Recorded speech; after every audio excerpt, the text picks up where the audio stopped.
الشيطان الرجيم بسم الله الرحمن الرحيم الحمد لله والصلاة والسلام على رسول الله وبعد. adúpẹ́ lọ sí ọ̀dọ̀ Ọlọ́run wọn bá sàhábà rẹ̀ àti gbogbo àwọn mùsùlùmí ní àpapọ̀. Ọlọ́run balikọlá ó ṣe àlékún dáadáa fún bàbá wa ìmáàmù ìlú Ọ̀yọ́ Sheikh Bilal Barrister Bilal Hussein Akínọlá Akeogbẹ̀rù ní àti ara bàbá wa Dr. Ibrahim Awa tí àwọn èèyàn ń pe orúkọ wọn káàkiri pé bàbá olówó bàbá olówó bàbá olówó. Ọlọ́run ti pè ní bàbá olówó, yóò tún máa ṣàlékún owó òun, yóò wọlé àjọ kan oṣù rẹ̀. Gbogbo ìbanilórúkọjẹ́ táwọn èèyàn ń ṣe fún wọn, Ọlọ́run fi máa ṣàgbéga fún wọn. Báwọn èèyàn bá ya láìmoore, so Ọlọ́run balikọlá ó moore, ó sì máa ń dúpẹ́ oore. Ọlọ́run balikọlá yóò ṣàlékún dáadáa wọn, yóò máa bá ní ṣàlékún oore wọn, yóò wọlé àjọ kan oṣù rẹ̀, yóò wọlé agbóhùn la ilaha illallah. Bàbá yìí wọn ò náwó wọn síbi ìbàjẹ́ ju bí dáadáa lọ, ṣùgbọ́n àwọn èèyàn ni wọ́n ya láìmoore. Ọlọ́run balikọlá yóò máa bá ní ṣàlékún dáadáa wọn. Ní alẹ́ àná ni làwọn àti ìmáàmù lájọ jókòó níwájú tàǹbì, ó ní orí òjijì wọlé dé tí àwọn àti ìmáàmù ọ̀mọ́ra rí. Ìmáàmù ẹ̀ máa bọ̀ bí àbá wa ṣe gbé ọkọ̀ ńlá bọ̀gìnì méjì, wọ́n bá ń gbé o Sienna lélẹ́yìí o Highlander lélẹ́yìí o, ó ní wọ́n gbé wá fún àbá ìmáàmù ìlú Ọ̀yọ́. Ọ̀chàrà ni o, orí òjijì orí ńláńlá Ọlọ́run bá ní ṣe fún bàbá wa Dr. Ibrahim Awa. So ń dún gidi ni o.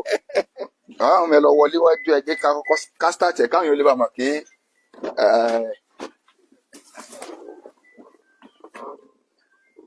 máa gbé náà bá ń gbénu lé bá wọn o ní o. Ọ̀chàrà ni o. Alhamdulillah. Ọ̀chàrà ni o. Bàbá àwọn ọmọ ẹ máa sì dúpẹ́ bá. Alhamdulillahi rabbil alamin.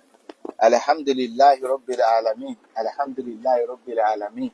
Bó tiẹ̀ jẹ́ pé látàlẹ́ àná náà la tún dúpẹ́, mo tún fàsìkò yìí mo fi dúpẹ́ lọ́dọ̀ Ọlọ́run. Mo wá fẹ́ kọ́lọ́run ó bá mi dúpẹ́ lọ́dọ̀ Dr.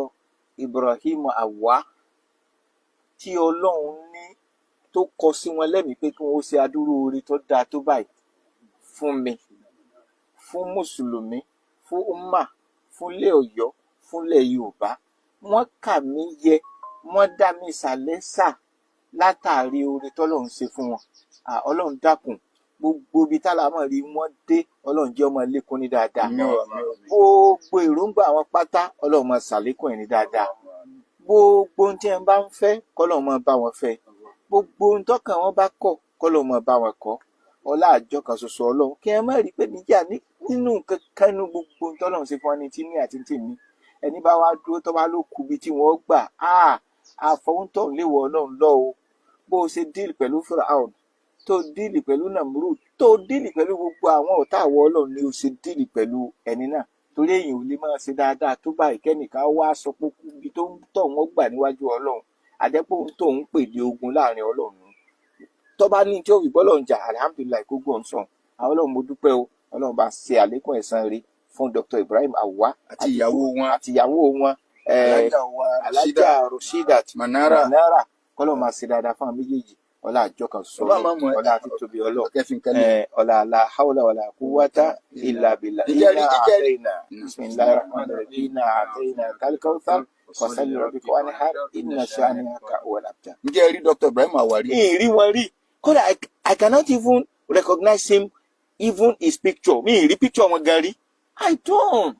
But lánàá ẹ ń sọ pé ńgbà tẹ́ ń yọ̀ fún bàbá wa Aláàfin ní alẹ́ àná, bàbá wa Aláàfin tún sọ pé sí sẹ́nítọ̀ lẹ́ni yẹn ni. Tọ́lá àwọn kan sọ pé wọ́n ti lọ gbówó f'Aláàfin. Bàbá Aláàfin gan ò rí wọn rí.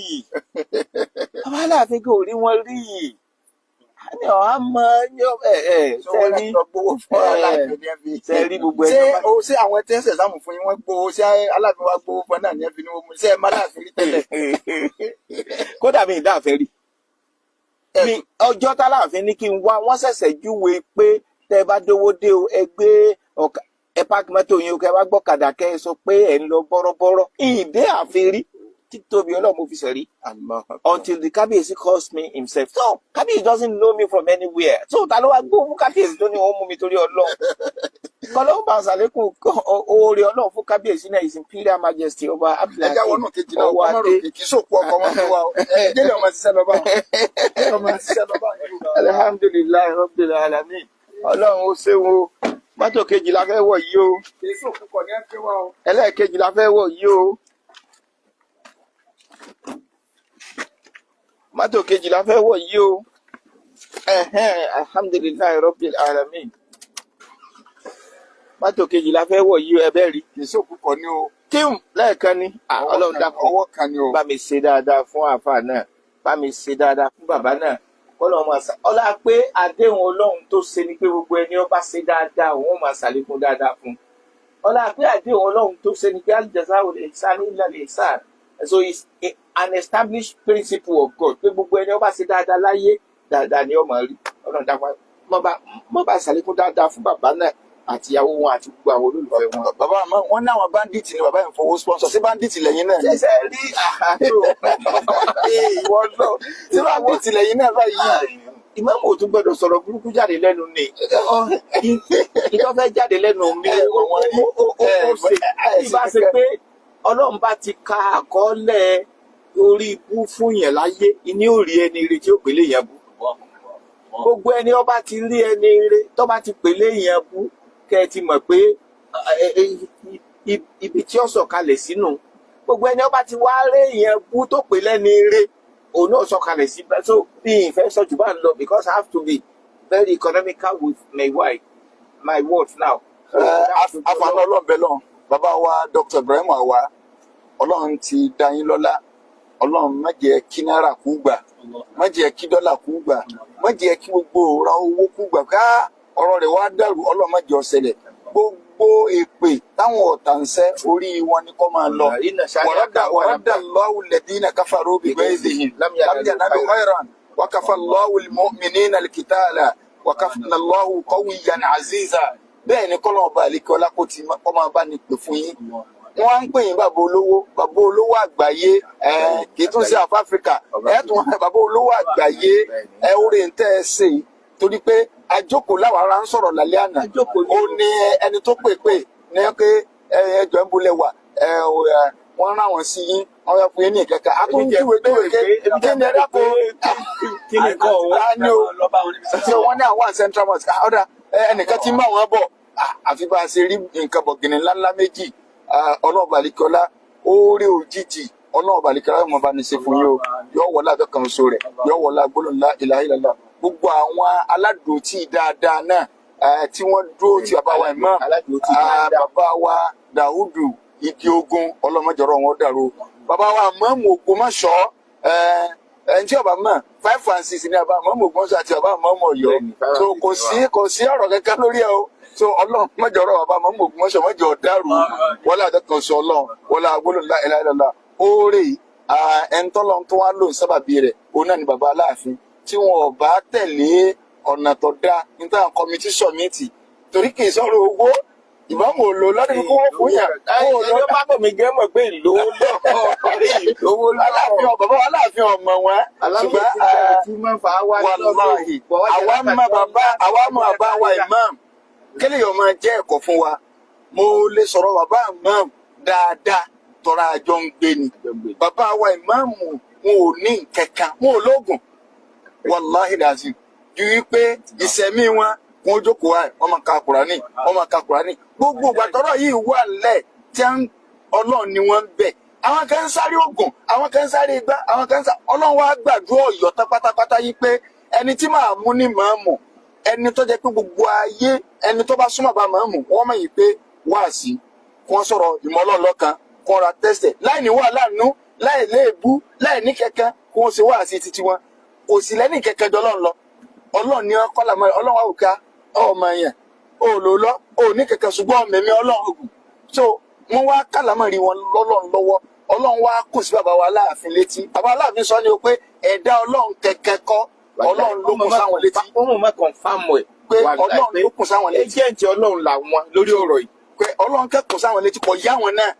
so ẹni tí wọ́n sọ pé owó ni ibi tí mọ́nì rẹ̀ wà òun lè léèyàn ọba yìí pé owó léèyàn fi máa ra nǹkan bàbá Ìmáàmù ò ní owó lọ tí wọ́n fi lè rà wọn ò sì lólówó kẹ̀kẹ́ tó sọ pé máa ń sọ wọn ò mú lówó kẹ̀kẹ́ so bàbá wa tó gbé mọ́tò ìkalẹ̀ wọn ò ríra rí kódà wọn ní tàbá rí fọ́tò àwọn ọ̀daràn àmọ́ àjọ wà lálẹ́ àná ni so ọlọ́run wá ní èmi mo máa ń mú yàn sípò ọlọ́run lọ yẹ̀yìn sí máa ń mú ọ̀yọ́ ọlọ́run sì gbàdúrà wa nílẹ̀ Yorùbá ni wípé kì í ṣẹlẹ́bọ ní ọ̀jẹ̀ máa mú kì í ṣẹni tó jẹ́ wípé wọ́n máa sọ pé a fẹ́ ṣe unity ni rárá kì í ṣe ìmáàmù tí ó jẹ́ tọ́lọ́run tí ó sì kó gbogbo èèyàn mára tí ó jẹ́ ní ọlọ́run tí ó kó gbogbo èèyàn mára bàbá wa kó gbogbo èèyàn mára so àfẹn tó bá yára ẹ̀ sọ́tọ̀ òun nìkan ló kù so bàbá gbogbo àwọn aládùútì dáadáa bàbá wa láàfin ọlọ́run má jẹ́ kọ́rọ̀ wọn dàrú o ìlú Ọ̀yọ́ aṣáájú ni Yorùbá ní ajíṣe bí Ọ̀yọ́ láàrí Ọ̀yọ́ èsè bí bàbá ẹnì kankan so irú ẹ̀yẹ bàbá ẹnì kọ̀ọ̀kan irú ntọ́sẹ̀lẹ̀ kọ̀sẹ̀lẹ̀ rí náà Yorùbá méjì lẹ́ẹ̀kan náà àyè ó fi mọ̀ pé Ọ̀yọ́ náà níwájú Ọ̀yọ́ náà níwájú ọkọ̀ méjì ńjọ́ kan náà lásìkò kan náà èmi ò rí bí iṣẹ́ tí ń ṣe máàmù ńlẹ̀ Yorùbá tí rẹ̀ ti ṣẹlẹ̀ ìlẹ́sọ̀lẹ̀ Haúsá o níjọ́ kan náà wọ́n sì gbé dé at the same time lẹ́ẹ̀kan náà wàláhì ajíṣe bí Ọ̀yọ́ láàrin tòótọ́ Ọ̀yọ́ èsè bí bàbá ẹnìkan ọ̀kan. wọ́n tó fowó epo kún o. wọ́n tó fowó epo sí. Allahu Akbar wọ́n tó fowó epo sí. fáàmọ́ bíi ní mẹ́tọ́rọ̀ bí ká fáàdé ọkọ̀ ẹ̀sìn ní eléyìí ó wà ní half tank tọ́hún náà wà ní half tank. àfẹ́mọye epo tí owó epo tó wà sufficient ẹ má jẹ́ sọ́jú bá ń lọ. ó ti yé so bàbá wa láàfin ọlọ́run bá ní fún yín ṣe o aṣíwájú ilẹ̀ Yorùbá lẹ jẹ́ ọlọ́run ní sọ yín dèrò ẹ̀yìn o ìlú Ọ̀yọ́ aṣíwájú ni ọlọ́run má jẹ́ ó dèrò ẹ̀yìn láìláì ìnìpínlẹ̀ Yorùbá ọlọ́run má jẹ́ ó dàrú wá wọlé àdàkànṣe rẹ gbogbo àwọn aládùútì dáadáa ọlọ́run balikọ́lá bá ní sàlékún dáadáa wọn bàbá wa Àgbàní Mádùlẹ̀ Arọ́bí oore wọn náà tún lélẹ̀ bàbá Mùdírù Mádù oore yín lélẹ̀ ọlọ́run balikọ́lá má jẹ́ kí Mádù náà bàjẹ́ o ọlọ́run wọlé àdàkànṣe rẹ wọlé àgbọ̀nà láìláìlá bàbá wa Dr. Ibrahim Àwà àti ìyá wa tó jẹ́ ìyàwó wọn ìyá wa Rashida Manaro ọlọ́run má jẹ́ káàrin yín ó dàrú o gbogbo ọ̀rọ̀ yín táwọn bloggers ń gbé káàkiri ọlọ́run ò ní jẹ́ kí inú ilé yín ó dàrú iná sani aka wọlé after tó rọrùn inú ilé ó ń lé ẹ̀dàkùn kí lórí social media ọlọ́run àlíkọ́lá má jẹ́ kọ́rọ̀ yín ó dàrú láíláí má jẹ́ sunkún wọlé àjọkànṣe wọlọ́ lakal hamdu ya rabbana kama yanbaghi li jalali wajhika wa bilistani اللهم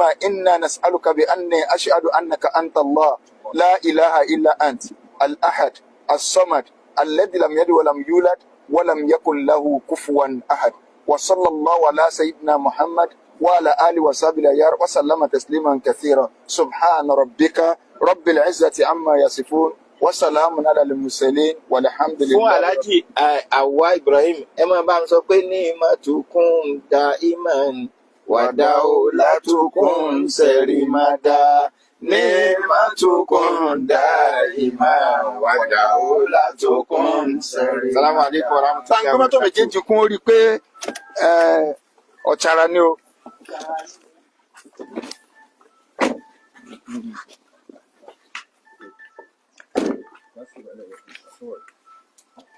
jẹ́ n pàkéjì náà o.